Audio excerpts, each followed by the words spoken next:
She wears a structured ivory gown from a designer known almost exclusively for film premieres, not music awards. No album promo. No tour tie-in. Her team stays silent. And insiders whisper about a private dinner 48 hours earlier, but that's not even the worst part. She wears a structured ivory gown from a designer known almost exclusively for film premieres, not music awards. No album promo. No tour tie-in. Her team stays silent. And insiders whisper about a private dinner 48 hours earlier, but that's not even the worst part. At 9:03 p.m., cameras catch her hugging two Oscar-winning producers near the VIP entrance. They don't greet pop stars like that. They lean in. They laugh. One hands her a black folder. The clip lasts 6 seconds, but that's not even the worst part. Everyone assumes it's a courtesy appearance. A brand ambassadorship. A networking move. But the seating chart shows her placed 3 rows behind a Best Director nominee. That seat costs influence, not publicity. So why is she there? Here's the contradiction. She cancels a studio session in Los Angeles at 3:10 a.m. that same morning. Flights don't lie. Schedules don't either. This trip is intentional. Precision planned. And 2 contracts are reportedly drafted before she even lands. Stay with this. Because by the end, you'll understand why this appearance may mark her official transition from global pop phenomenon to serious film contender. And there's one detail at 9:27 p.m. that changes everything. At 9:27 p.m., the camera pans past her during a best screenplay montage. She isn't checking her phone. She's studying the stage like she's memorizing blocking. Actors rehearse like that. Not singers. And someone in the row behind her notices. Meanwhile, 5,400 miles away in Los Angeles, a casting assistant refreshes her email at exactly 1:31 p.m. Pacific Standard Time. A subject line reads, "Confirmed or." No emojis. No explanation. Just 2 letters that suddenly matter. Back in London, she skips the after-party's main entrance and exits through a side corridor at 11:18 p.m. Paparazzi miss it. But one fan doesn't. A 14-second vertical video captures her stepping into a car with tinted windows. Stop. Rewind that. The man opening the car door isn't her manager. It's a British director whose last film grossed $312 million worldwide. They exchange exactly 4 words before the door shuts. No one hears them. The next morning at 7:06 a.m., she posts nothing. No glam shot. No caption. Silence.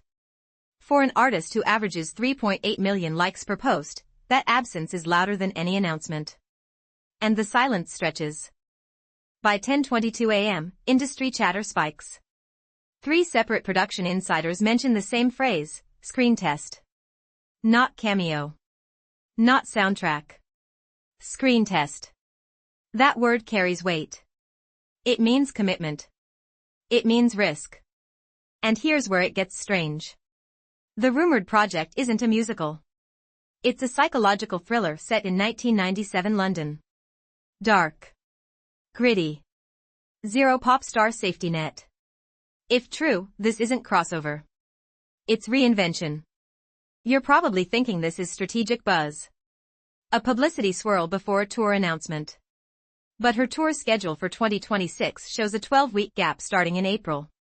12 weeks is exactly how long principal photography takes. And here's the number that shifts everything, $18 million. That's the reported budget range for the project, quietly shopping for a bankable young lead. Studios don't risk that on experiments. They bet on evolution. Inside the BAFTA lounge at 8:55 p.m., she reportedly meets with a dialect coach for 22 minutes. Not a stylist. Not a brand rep, a dialect coach. Actors prepare accents months before contracts go public. Then comes the line that changes the narrative. A producer leans in and says, "We need vulnerability, not perfection." And she nods without hesitation. That exchange reframes everything we thought this was about. Because suddenly, this isn't about a cameo. It's about credibility. About stepping into rooms where Grammys don't matter and only raw performance survives. And that room gets very quiet when her name comes up. At 12:03 a.m., as London sleeps, a casting memo circulates internally with one phrase underlined twice: lock availability. That means timelines are aligning. Negotiations are real. And something is moving fast. Right now, there's no official announcement. No press release. Just patterns, timing, and whispers stacking too neatly to ignore. If this role becomes public next month, remember where it started, February 16, 8:42 p.m. And this might only be Act 1. February 18, 2:14 p.m., a junior publicist accidentally forwards a BAFTA follow-up strategy email to the wrong thread. It mentions Phase 2 rollout. Small mistake. Except 3 recipients aren't on Olivia's payroll. Within 37 minutes, a talent agent in New York calls her manager. Not to congratulate. To warn. The project isn't locked. 2 other actresses are testing. Suddenly, that prime BAFTA seat feels less celebratory and more competitive. Her team reacts fast. At 5:06 p.m., they leak a music-only focus narrative to calm speculation. It's meant to shrink the story. Instead, it explodes. Because why deny something no one officially announced? And that's when someone screenshots the internal casting memo. The one from 12:03 a.m. Lock availability underlined twice. The image circulates in private group chats by 7:48 p.m. The circle just got wider. Stop. Because here's the number no one expects, 72 hours. That's how long studios typically have before rival bids appear once a lead's name leaks. 72 hours to secure or lose everything. The clock is already ticking. Meanwhile, 3,000 miles away, another actress team accelerates their own screen test. They book the same soundstage for February 21st at 10 a.m. Competition becomes collision. And Olivia's team doesn't see it coming. The small problem? A rehearsal clip is accidentally captured by a delivery driver's doorbell camera across the street. 15 seconds. No dialogue. Just her crying on cue. And that clip doesn't stay private. By 6:34 p.m., the footage reaches a gossip aggregator. It doesn't confirm the film. It suggests desperation. Pop star chasing credibility. That headline stings. And it shifts public perception fast. And here's the spiral.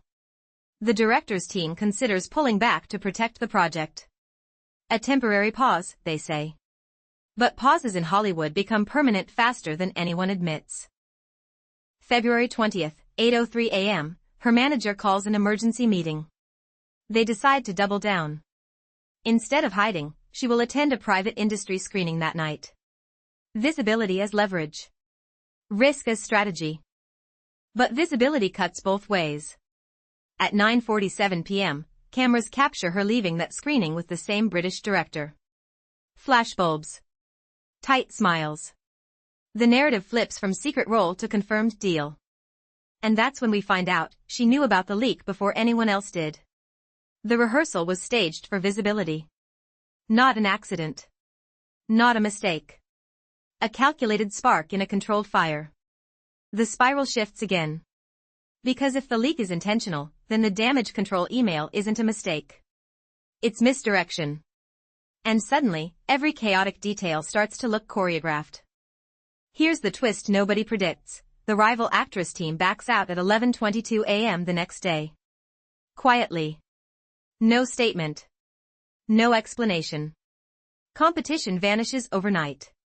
And that changes the leverage equation completely. Meanwhile, in Los Angeles, a senior studio executive reviews social sentiment metrics. Engagement spikes 214% in 48 hours. Risk transforms into proof of market pull. And numbers talk louder than caution. The cover-up begins quietly.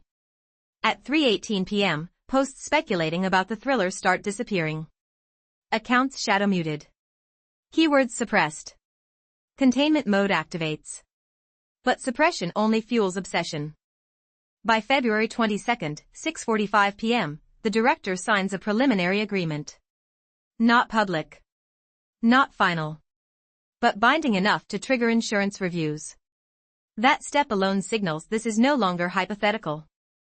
And here's the part that unsettles everyone. The working title of the film matches a lyric from her unreleased notebook entry dated January 3rd. Coincidence? Or collaboration months in the making? So now the spiral tightens. The leak looks intentional.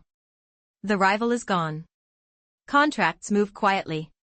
But one obstacle remains, a final screen test scheduled for February 24th, 4:30 p.m. And if that goes wrong, everything collapses. February 24th, 4:29 p.m., she stands on the taped X in the audition room. One camera. One reader. The director doesn't smile. The clock clicks once. And the air feels thinner than it should. 4:30 p.m. She hears her cue.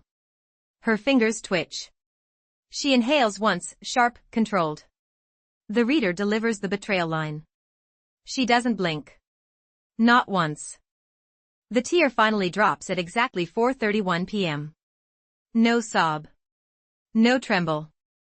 Just silence stretching 5 full seconds. The director lowers his pen. No one speaks. Then he says one word. Again. Not louder. Not softer. Just again. She nods once. And in that nod, something shifts from hopeful to dangerous. 4:36 p.m. She finishes the second take. This time she doesn't cry. She laughs. Cold. Hollow. Wrong in the best way. The reader freezes midline. The director stands. Walks to the camera. Rewinds 10 seconds. Watches her again. And that's when he says, almost to himself, we found her. 11 minutes later, her manager's phone lights up. 2 missed calls from the studio. 1 text, move forward. In Los Angeles, her mother refreshes her screen without knowing why. The wave begins. 14 million views in 36 hours. By 9:12 a.m. the next morning, headlines declare her Hollywood's boldest crossover. Screenshots of the tear flood timelines. Comment sections split in half, genius move or calculated gamble.